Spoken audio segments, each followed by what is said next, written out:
તમને ખબર છે 1980માં ઈરાન અને ઇઝરાયલ સાથે મળીને ઈરાક ઉપર હુમલો કરી રહ્યા હતા, બટ 12મી જૂનથી બંનેઓની વચ્ચે યુદ્ધ શરૂ થઈ ગયું છે, જેમાં એક બાજુ ઇઝરાયલે મિલિટરી ટાર્ગેટ્સ, ન્યુક્લિયર રિએક્ટર ઉપર બોમ્બ ફોડ્યા છે, ઘણા બધા મિલિટરી કમાન્ડર્સને, મોટા લેવલના અધિકારીઓને પણ પતાઈ નાખ્યા છે. બીજી બાજુ ઈરાને હન્ડ્રેડ્સ ઓફ મિસાઇલ્સ, બેલિસ્ટિક મિસાઇલ્સ હોય, ડ્રોન્સ હોય, આ બધું ઇઝરાયલ ઉપર છોડ્યું છે, ને બંને બાજુથી ઘણા બધા સિવિલિયન્સે પોતાના જીવ પણ ગુમાયા છે.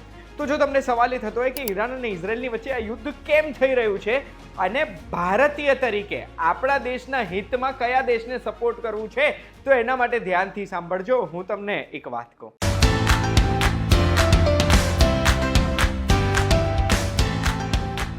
એક વાત કહું, આપનું સ્વાગત છે. મારું નામ છે ગુંજુ ઠક્કર. એક બાજુ ઇઝરાયલ એવું કહે છે કે ઈરાનના જીનોસાઇડલ ટેન્ડન્સીઝ છે, એટલે એક સાથે બહુ જ બધા લોકોનું નરસંહાર કરવાની જે ટેન્ડન્સી છે, એટલે અને ન્યુક્લિયર વેપન્સ ડેવલપ કરવા માંગે છે, એટલે અમે ઈરાન ઉપર હુમલો કરીએ છીએ પોતાના દેશને બચાવવા માટે. બીજી બાજુ ઈરાન એવું કહે છે કે ઇઝરાયલે ગાઝામાં જે જેનોસાઇડ કર્યો છે, જે હજારો સિવિલિયન્સને ખતમ કર્યા છે, ગાઝા પટ્ટીની આખો નકશો જ બદલી કાઢ્યો છે, એના માટે થઈને ઈરાન ઇઝરાયલને નફરત કરે છે. પણ સાચું શું છે એના માટે આપણે થોડું હિસ્ટ્રીમાં જવું પડશે. ઈરાન અને ઇઝરાયલની વચ્ચે સંબંધો સારા હતા 1978-79 સુધી.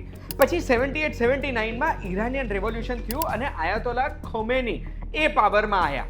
એના પછી ઈરાન એક બહુ રિલિજિયસ પ્લેસ બની ગયું ને એ એવું કહેવા લાગ્યું કે ઇઝરાયલને આપણે નફરત કરીએ છીએ, અમેરિકાને નફરત કરીએ છીએ, પેલેસ્તીનમાં, ગાઝામાં ત્યાંના લોકોને હેરાન કરવા માટે.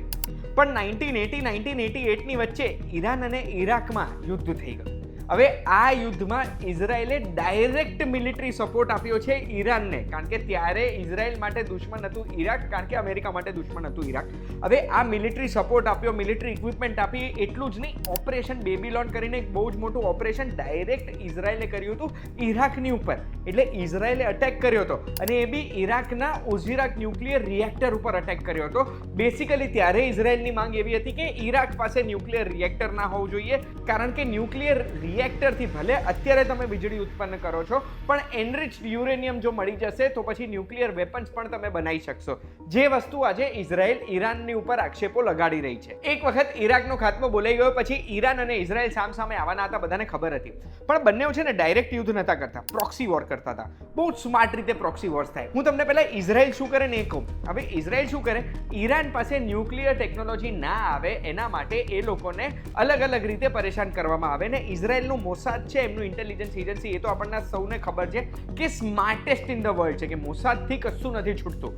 આ મોસાદે સ્ટક્સનેટ નામનું, હવે આ અલેજેડલી છે, એવા રિપોર્ટ્સ છે, ક્યારે બી સામે નથી આવ્યું, ઇઝરાયલે સ્વીકાર્યું નથી, પણ સ્ટક્સનેટ નામનું એક કમ્પ્યુટર વાયરસ, કમ્પ્યુટર માલવેર એ લોકોએ તૈયાર કર્યું. આમાં શું કર્યું કે આ માલવેરનું કામ પહેલા તમને સમજાવો કે માની લો એક ફેક્ટરી છે, એ ફેક્ટરીમાં જે પ્રોડક્શન થાય છે એ પ્રોડક્શન કંટ્રોલ કરે છે ઘણા બધા કમ્પ્યુટર સિસ્ટમ્સ, મશીનરી, કે આ સાઇઝનું આટલા મટીરિયલ નીકળવા જોઈએ. ટોય ફેક્ટરી છે, ટોય એલિફન્ટ બની રહ્યો છે, એક હાથી બની રહ્યો છે, પણ એ ફેક્ટરીમાં હાથીના ચારે ચાર પગ જો દર વખતે અલગ અલગ સાઇઝના બનશે તો એ પગ લાગીને હાથી બનશે નહીં અને ફેક્ટરી નુકસાનમાં ચાલશે અને ઇવેન્ચ્યુઅલી ફેક્ટરીને બંધ કરી દેવી પડશે, કારણ કે એ હાથી બનાવતી ફેક્ટરી હાથી બનાવી જ નથી શકતી.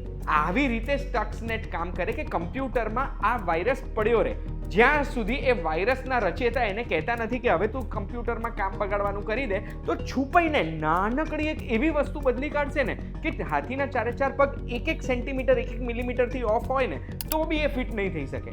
બસ એવી રીતે ઈરાનના ન્યુક્લિયર પ્રોગ્રામમાં, એટલે ન્યુક્લિયર રિએક્ટરમાં જરૂરી કમ્પોનન્ટ્સ મેન્યુફેક્ચરિંગ યુનિટ્સમાં સ્ટક્સનેટ વાયરસ લાગી ગયો હતો. હવે આ વાયરસ લાગ્યો કઈ રીતે? કમ્પ્યુટર સિસ્ટમમાં તો સેફટી હોય ને, આમાં કેવું હોય, આ કમ્પ્યુટર ઇન્ટરનેટથી કનેક્ટેડ નહોતા, એટલે વાયરસ લગાડવા માટે એમને એક યુએસબી ડ્રાઈવ, પેન ડ્રાઈવની જરૂરત પડી. પણ આ પેન ડ્રાઈવથી કેવી રીતે વાયરસ ડિલિવર કર્યો? તો એવી ઘણી બધી રિપોર્ટ્સ છે કે જે સાયન્ટિસ્ટ આ ફેક્ટરીઝમાં કામ કરતા હતા, જે લોકો કામ કરતા હતા ને, એ લોકો જ્યાંથી અવર જવર કરતા ને તેમને નીચે પડેલી પેન ડ્રાઈવ દેખાય. હવે પેન ડ્રાઈવ કોઈને બી દેખાય ને એટલે પેન ડ્રાઈવ ઉપાડવાનો છે, ઉપાડીને કમ્પ્યુટરમાં નાખીને એક વખત ચેક તો કરશે જ કે આ પેન ડ્રાઈવની અંદર શું છે, જોઈએ તો ખરા. અને જેવી એ પેન ડ્રાઈવ કમ્પ્યુટરમાં જાય એવો તરત આ વાયરસની ડિલિવરી થઈ જતી હતી.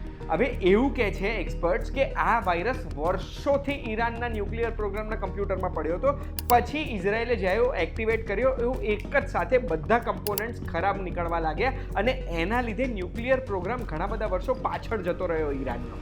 બીજી બાજુ પ્રોક્સી વોરમાં ઈરાન બી પાછળ નથી. એવા ઘણા બધા રિપોર્ટ્સ છે, જગ જાહેર છે કે ઇઝરાયલ 4 ફ્રન્ટ ઉપર યુદ્ધ લડી રહ્યું છે. ગાઝામાં હમાસની જોડે, લેબેનોનમાં હેઝબોલાની જોડે, યમનમાં હુથી અને ઈરાકમાં શિયાઇટ મિલિટન્ટ્સ જોડે. આ ચાર ઓર્ગેનાઇઝેશન છે ને, હમાસ, હેઝબોલા, હુથી અને શિયાઇટ મિલિટન્ટ્સ, આ ચાર ઓર્ગેનાઇઝેશન જે પ્રોક્સી ઓર્ગેનાઇઝેશન છે એ બધાને ફંડ કરે ઈરાન. ઈરાન એ લોકોને વેપન્સ પ્રોવાઈડ કરે, ઈરાન એ લોકોને ફાઇનાન્સિસ પ્રોવાઈડ કરે, બેસિકલી એમને ફંડેડ રાખે, જેનાથી એ 4 અલગ અલગ ફ્રન્ટ ઉપર ઇઝરાયલને બિઝી રાખી શકે, જેનાથી ઇઝરાયલને ઈરાનના ન્યુક્લિયર પ્રોગ્રામમાં છેડખાની કરવાનો સમય જ ના મળે. બટ ઇઝરાયલે હમણાં શું કર્યું? ગાઝામાં હમાસનો નાશ પહોંચાડવા માટે આટલા 2 વર્ષથી યુદ્ધ ચાલી રહ્યું છે. એના સિવાય લેબેનોનમાં 6 મહિનાથી યુદ્ધ કરે છે, પેજર અટેક કર્યો, વોકી ટોકી અટેક કર્યો અને ડાયરેક્ટ અટેક કરીને હેઝબોલાના બધા લીડર્સને ખતમો પહોંચાડી દીધો.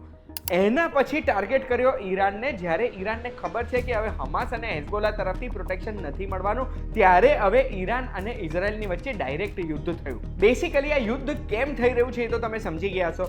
હવે સવાલ આવે છે આપણી ઉપર, ભારતીય નાગરિક તરીકે કયા દેશને સપોર્ટ કરવો ભારત માટે, ઇન્ડિયા ફર્સ્ટ પોલિસી માટે, આપણા માટે સારું છે? તો એનો જવાબ છે કોમ્પ્લેક્સ છે. કેમ? કારણ કે આપણા બંને દેશોની સાથે સારા સંબંધ છે.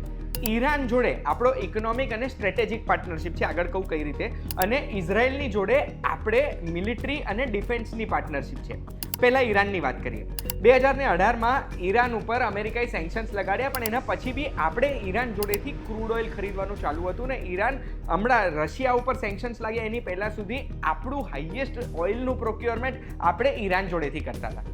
એના સિવાય ઈરાનમાં એક પોર્ટ છે, છાબર પોર્ટ. એ છાબર પોર્ટ ઇન્ડિયા ડેવલપ કરી રહ્યું છે. ભારતનો ને ઈરાનનો એક MOU તૈયાર થયેલો છે અને એ પોર્ટ આપણા માટે ઇમ્પોર્ટન્ટ એટલે છે કારણ કે આપણે અગર જો અફઘાનિસ્તાન, ઈરાન કે પછી યુરેશિયન દેશોની સાથે ટ્રેડ કરવું છે તો અત્યારે આપણે પાકિસ્તાન થઈને જ આપણા વાહનો મોકલાય, નહીં તો આપણે ટ્રેડ નથી કરી શકતા. પણ આ છાબહાર પોર્ટના લીધે આપણે યુરેશિયન દેશોને પાકિસ્તાનને બાયપાસ કરીને એમની જોડે ટ્રેડ કરી શકીએ છીએ. એના સિવાય બીજો સ્ટ્રેટેજિક ફાયદો એ છે આ છાબહાર પોર્ટનો કે એક ગ્વાદર પોર્ટ જે ચાઇના ડેવલપ કરી રહ્યું છે ને પાકિસ્તાનમાં, એનાથી 72 કિલોમીટર જ દૂર છે. એટલે આ આપણા માટે એક સ્ટ્રેટેજિક લોકેશન થઈ જાય છે. અને ત્યારે જો અગર ભારતનું MOU છે ત્યાં તો ભારતના યુદ્ધપોતો અગર ત્યાં આગળ પડ્યા હોય, ડિસ્ટ્રોયર્સ પડ્યા હોય, ઇન્ડિયન નેવીનું પ્રેઝન્સ અગર આ પોર્ટમાં હોય ને તો એ ચાઇના અને પાકિસ્તાનને થોડું દબાઈને રાખી શકે. બીજી બાજુ ઇઝરાયલની વાત કરીએ તો ઇઝરાયલ જોડેથી મિલિટરી ઇક્વિપમેન્ટ, ડિફેન્સ ઇક્વિપમેન્ટ તો આપણે પુષ્કળ પ્રોક્યોરમેન્ટ કરીએ છીએ. આપણે એર ડિફેન્સ માટે બી ઘણી બધી ટેકનોલોજી ટ્રાન્સફર ઇઝરાયલ પાસેથી થઈ છે. અને એવું પણ ઘણા બધા રિપોર્ટ છે કે 2024માં ઇન્ડિયાનું હાઈએસ્ટ મિલિટરી સ્પેન્ડિંગ કોઈ દેશ તરફ ગયું હોય તો એ ઇઝરાયલ છે. એટલું જ નહીં, 2018માં ઇઝરાયલે અદાણી ડિફેન્સની સાથે એક પાર્ટનરશિપ કરી હતી અને અદાણી એલ્બિટ UAV કમ્પોનન્ટ્સ એક ફેક્ટરી તૈયાર કરી હતી જે હૈદરાબાદમાં મેન્યુફેક્ચરિંગ કરે છે UAVનું. આ એલ્બિટ હર્મિસ 900 UAV છે ને એ 36 કલાક સુધી નોનસ્ટોપ ઉડી શકે છે 30,000 ફૂટની હાઈટ ઉપર.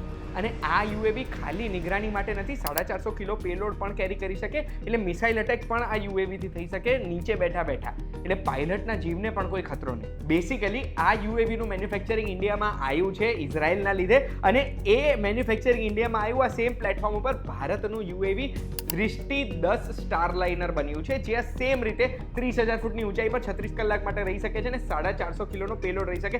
બેસિકલી ભારતે પોતાના માટે એક UAV બનાવી શક્યા છે ઇઝરાયલના લીધે.